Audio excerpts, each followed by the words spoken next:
Good bye. என்னம்மா வேணுமா? சரி. நான் உனக்கு எத்தனை சாக்ஸ் கொடுத்தேன்? ஐயே காட்டுது. உனக்கு எத்தனை சாக்ஸ் கொடுத்தேன்?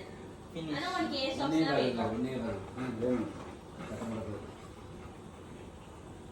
அங்க போய் எடுத்துட்டு அங்க போய் எடுத்துட்டு அதை எடுத்துக்கோ. இருந்தாலும் திரும்ப அங்கதான் வரும் பாருங்க.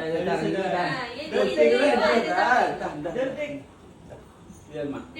அங்க இருக்கு, இங்க வந்தா இருக்கு, இந்த அதெல்லாம் வேண்டாம், எனக்கு மேல இருக்கிறது தான் வேணும். இருக்கு வந்து பிக் ஒன். இருக்கு. ம்ஹும். வந்து பிக் ஒன். கேக்குது பாரு. No. அதுதான். Small one, Scooby one. என்னம்மா? மூஞ்ச பாருங்களேன், மேலேயே இருக்கு. என்னம்மா? என்னம்மா என்னட்ட சொல்லுது, அது இருக்கணுமா? யா. No, don't. Don't. கொடுத்துருங்க.